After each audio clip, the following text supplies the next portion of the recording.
Chère famille de Notre-Dame-des-Neiges, aujourd'hui nous allons parler du 7e commandement, tu ne voleras pas, et du 10e commandement, tu ne convoiteras pas le bien de ton prochain. Un bon chrétien qui veut approfondir sa foi, et c'est ton cas, a toujours sous le coude une Bible, un catéchisme, des vies de saints, et il voit comment il peut les mettre en pratique dans sa vie. Alors voyons d'abord le 7e commandement, tu ne voleras pas. Que nous dit la Bible ? Le psaume 118, au verset 36, dit la phrase suivante. « Incline mon cœur vers tes exigences et non pas vers le profit. » Ça veut dire en quelque sorte, « Seigneur, fais que j'aime plus les choses spirituelles, prier, rendre service par amour, montrer de la joie, que les choses matérielles, avoir beaucoup d'argent, être une personne célèbre, avoir des habits à la mode, le portable dernier cri. » Ensuite, dans la lettre aux Corinthiens, au chapitre 13, saint Paul écrit « L'amour ne fait rien de mal, il ne cherche pas son avantage. » Ça veut dire que tout ce que je fais, chaque jour, je veux le faire d'abord pour Dieu et pour les autres, avant de le faire pour moi. Et puis, dans l'Évangile, Jésus dit « Rends à César ce qui est à César, et à Dieu ce qui est à Dieu. » César, c'était l'empereur romain du temps de Jésus. Et c'est à lui qu'il fallait payer l'impôt. Mais aujourd'hui, pour toi, César, ça peut être en quelque sorte Pauline, qui t'a prêté ton stylo et à qui tu ne l'as pas rendu. Ou alors Mathieu, qui t'a prêté son ballon de foot et que tu as abîmé. Et comment est-ce que tu peux rendre à Dieu ce qu'il t'a donné ? Qu'est-ce que Dieu t'a donné ? Il t'a donné tes parents. Est-ce que tu en prends soin ? Est-ce que tu leur obéis ? Dieu t'a donné ton intelligence. Est-ce que tu t'en sers pour faire le bien ou pour faire le mal ? Et puis, par-dessus tout, Dieu t'a donné ton existence. Est-ce que tu pries Dieu ? Ensuite, que nous dit le catéchisme de l'Église catholique ? Le numéro 2451 dit « Le 7e commandement prescrit la pratique de la justice et de la charité dans la gestion des biens terrestres et les fruits du travail des hommes. » C'est-à-dire que Dieu te demande de pratiquer la justice. Il te demande de ne pas réclamer ou prendre plus de ce que tu as droit. Et puis Dieu te demande aussi de pratiquer la charité, c'est-à-dire qu'il te demande de ne pas avoir peur de donner. Après, on lit aussi dans le catéchisme que toute manière de prendre et d'user injustement du bien d'autrui est contraire au 7e commandement. C'est-à-dire que tu commets un vol quand tu prends ce qui n'est pas à toi ou quand tu abîmes ce qui est aux autres. Et le catéchisme nous dit encore « L'aumône faite aux pauvres est un témoignage de charité. Quand je donne aux plus pauvres, j'accomplis un acte d'amour et cela m'aide à lutter contre les atteintes au 7e commandement. » Maintenant, comment est-ce que tu peux faire pour bien vivre ce 7e commandement ? On peut faire un petit examen de conscience. Alors, au cours de la journée, on peut être tenté de plein de manières différentes contre ce commandement. Ne pas payer ton ticket de bus, tricher pendant ton interro, négliger de rendre ce qu'on t'a prêté, abîmer le matériel qu'on a mis à ta disposition.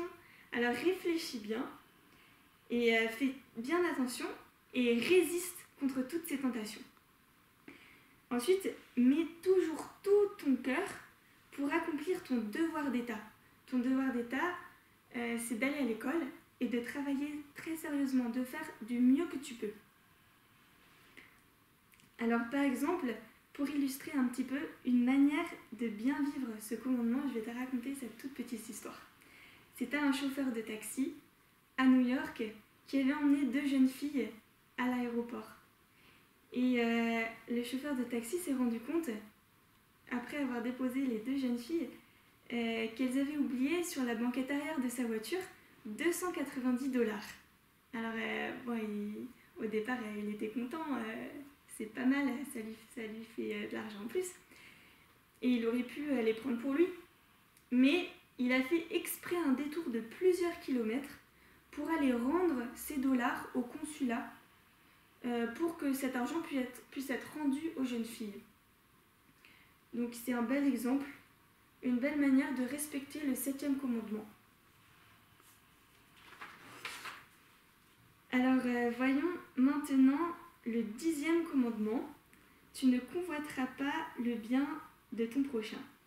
Souvent, quand c'est le dernier, c'est que c'est le plus important. Alors là, ce commandement, il est très important. Parce que, comme le dit le CEC, il porte sur l'intention du cœur. Avec le 9e commandement que tu as vu le mois dernier, qui est sur le désir impur, à tous les deux, il résume tous les préceptes de la loi, tous les commandements, car comme dit Jésus, c'est du dedans du cœur que sort le bon et le mauvais. Alors vraiment, travaillons à fond ce 10e commandement, parce qu'il est très très très important. Donc tu as compris que ce 10e commandement exige d'enlever l'envie de notre cœur. Et saint Augustin nous dit que l'envie est le péché diabolique par excellence. Donc voyons ce qu'on peut faire pour le chasser absolument de notre cœur. Dans la Bible, dans la lettre de saint Jacques, il est écrit « Là où il y a jalousie, il y a toutes sortes de mauvaises actions. » Quand on est jaloux, ça nous entraîne à faire beaucoup de mauvaises choses. Alors, c'est une source de malheur pour soi et pour les autres. On est malheureux nous-mêmes parce qu'on est jaloux, et on est malheureux parce que ça nous entraîne à faire du mal aux autres. Par exemple, Ève, dès le commencement, eh bien, Satan l'a séduite par l'envie du fruit défendu. Et elle l'a écouté, elle a succombé à la tentation et elle a pris le fruit. Elle a péché. Après, Caïn a été jaloux de son frère Abel. Il l'a tué. Et après, il a fini sa vie errant et malheureux comme tout. Et puis, Saül, le roi dans l'Ancien Testament, il a été jaloux de David parce que Dieu avait choisi David pour être roi à sa place. Et Saül n'a pas accepté cela. Et dans son cœur, il y avait de l'amertume et il voulait tuer David. Et dans la vie de Jésus, tous les pharisiens étaient jaloux du succès de Jésus auprès des foules. Et ils ont fermé leur cœur et ils ont conspiré pour le tuer. Alors tu vois bien que la jalousie n'entraîne vraiment rien de bon, ni pour soi, ni pour les autres. Dans le catéchisme, au numéro 2553, il est écrit « L'envie et la tristesse éprouvées devant le bien d'autrui et le désir de se l'approprier. » Et après, c'est encore écrit « Le baptisé combat l'envie par la bienveillance, l'humilité et l'abandon à la providence de Dieu. » Alors qu'est-ce que toi tu peux faire pour bien vivre ce 10e commandement dans ta journée tous les jours? Déjà, ne te laisse pas attacher à des choses matérielles, parce que de toute manière, tu les emporteras pas au ciel. En plus, avoir plein de choses, être super riche, ne rend pas heureux. Mais par contre, faire plein d'actes bons, être riche en amour, ça donne beaucoup de joie et de la vraie joie. Ensuite, si tu éprouves des sentiments de jalousie, ne t'inquiète pas, c'est pas grave, mais ne t'y arrête surtout pas. Remercie Dieu pour ce qu'il a donné à ton frère ou ton ami et prie bien pour lui. Et surtout, n'aie pas peur, si ça t'arrive souvent, d'aller en parler à ton confesseur. Et puis, fais toi-même attention à ne pas susciter la jalousie chez les autres. Ne te mets pas sans cesse en avant, ne te montre pas supérieur aux autres et prête volontiers ce qui t'appartient. Parfois, l'envie ou le vol peut être tenté même sous couvert de bien. Alors, au Los, la Sainte Vierge a éduqué une petite fille à ne pas désirer ni voler quelque chose qui ne lui appartient pas. C'est une petite histoire qui vient de ce livre. Et un jour, une brave dame a demandé à Benoîte d'aller garder ses poires sur son poirier. Et elle lui a dit « Tu peux en manger autant que tu veux de mes poires, mais surtout que personne d'autre n'en prenne. » Alors Benoîte, toute contente, elle a rempli son tablier avec plein de poires. Parce qu'elle pensait à sa maman, son amie, cette autre amie, cette voisine, l'autre voisine. Et elle en a mis tout plein dans son tablier.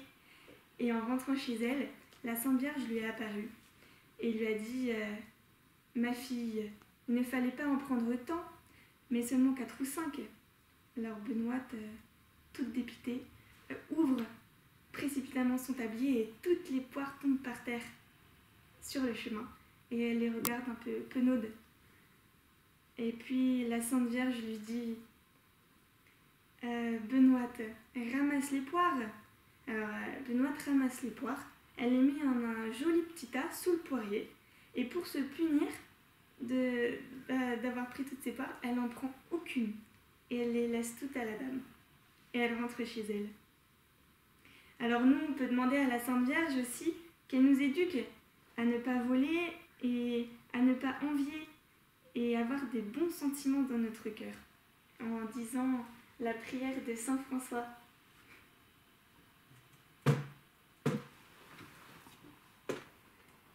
Seigneur, faites de moi un instrument de votre paix.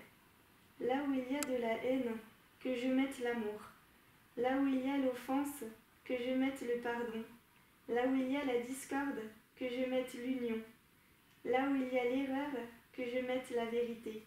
Là où il y a le doute, que je mette la foi. Là où il y a le désespoir, que je mette l'espérance. Là où il y a les ténèbres, que je mette votre lumière. Là où il y a la tristesse, que je mette la joie. Ô Maître, que je ne cherche pas tant à être consolé qu'à consoler, à être compris qu'à comprendre, à être aimé qu'à aimer.